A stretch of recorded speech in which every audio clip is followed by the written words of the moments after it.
नमस्कार दोस्तों, Manu short and classes में आपका हार्दिक स्वागत है।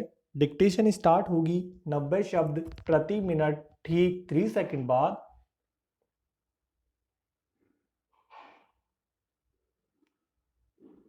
स्टार्ट। मैं अरावली पर्वत हूँ, मेरी अनेक श्रेणियां हैं जिन्हें तुम अरावली पर्वतमाला कहते हो।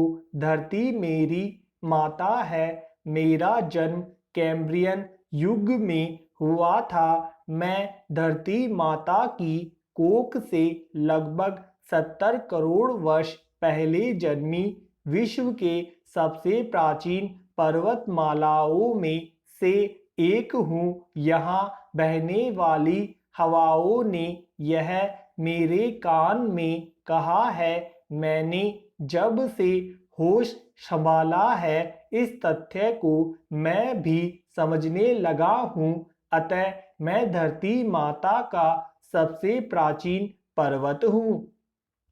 मैं जानता हूँ धरती माता अंतरिक्ष में प्रतिपल घूम रही है। मैं भी धरती माता की गोद में प्रतिपल अंतरिक्ष में घूमता हूँ। इसके अक्ष पर घूमने को तुम घूर्णन तथा सूर्य के कक्ष में घूमने को परिभ्रमण कहते हो। धरती माता की इन दो गतियों के प्रभाव से मेरी ऊंचाई का घर्षण होता रहा है। इस कारण पिछले करोड़ों वर्षों में मेरी ऊंचाई कम हुई है, किंतु धरती माता की गोद में घूमना मुझे अच्छा लगता है। मेरा शरीर आग्नेय चट्टानों की आड़े वलय से बना है, अतः मुझे आड़ावल कहा जाता है।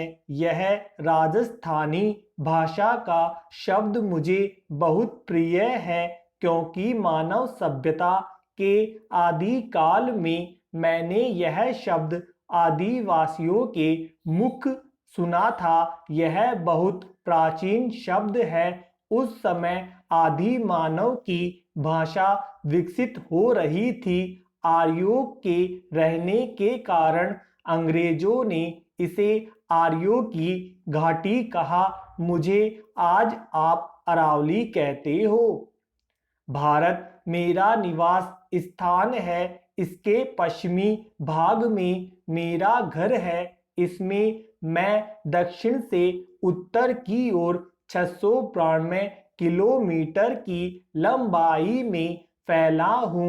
गुजरात के खेड़े ब्रह्म से दिल्ली तक मेरा विस्तार है। राजस्थान मेरे विस्तार के मध्य में है। मेरी चौड़ाई तथा ऊंचाई दक्षिण में अधिक है, यह उत्तर की ओर कम होती जाती है। आप मेरे भौतिक स्वरूप को दक्षिणी अरावली, मध्य अरावली तथा उत्तरी अरावली के रूप में देखते हो। इसमें मुझे कुछ भी आपत्ति नहीं। यह आपके अध्ययन की सुविधा का विषय है। मैं तो यह जानता हूँ कि दक्षिणी अरावली का विस्तार खेड़े ब्रह्म से लेकर दक्षिणी राजस्थान के कई जिलों में है। डूंगरपुर, बांसवाड़ा, सिरोही, उदयपुर, चित्तौड़गढ़ तथा प्रतापगढ़ जिले मेरे प्रमुख क्षेत्र हैं। सिरोही जिले के आबू पर्वत में स्थित मेरे गुरु शिखर की ऊंचाई 1722 मीटर है। यह मेरी सबसे ऊंची चोटी है। उदयपुर के निकट जरगा की पहाड़ियों की ऊंचाई 1431 मीटर है। मैं इन क्षेत्रों से आगे उत्तर की ओर राजसमंद, भीलवाड़ा, अजमेर तथा पाली जिलों तक फैला हूँ। मेरा यह क्षेत्र मध्य अरावली कहलाता है। उससे आगे सीकर, जयपुर तथा अलवर जिलों दिल्ली तक मेरा विस्तार है। आप इसे उत्तरी अरावली कहते हो। दिल्ली के निकट मेरी ऊंचाई घटकर 400 मीटर ही रह जाती है। मेरा प्रांगण सदैव हरा भरा रहता है।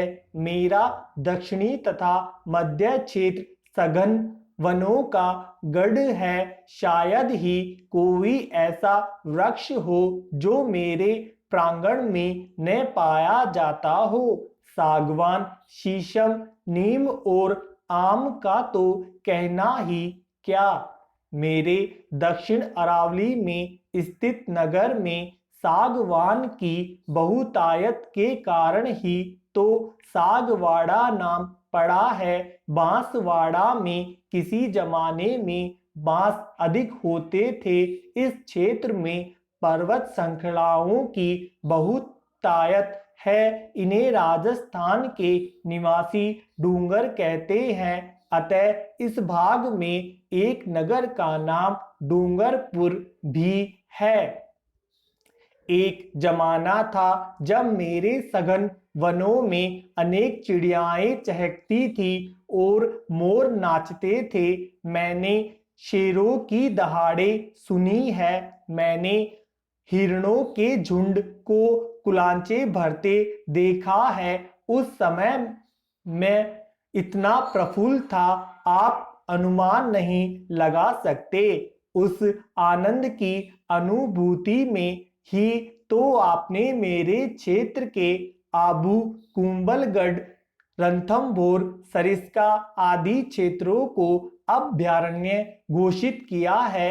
घना पक्षी विहार तो मेरे प्रांगण के प्राकृतिक सौंदर्य में चार चांद लगाता है।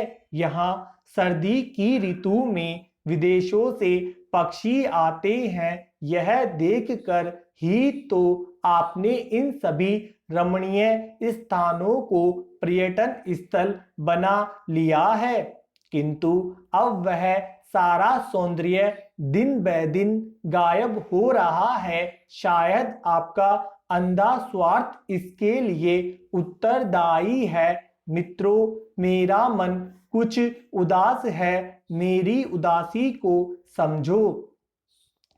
मुझे मेरे भाग्य पर गर्व रहा है। मुझे प्रकृति ने धरती धन की दृष्टि से बहुत संपन्न बनाया है।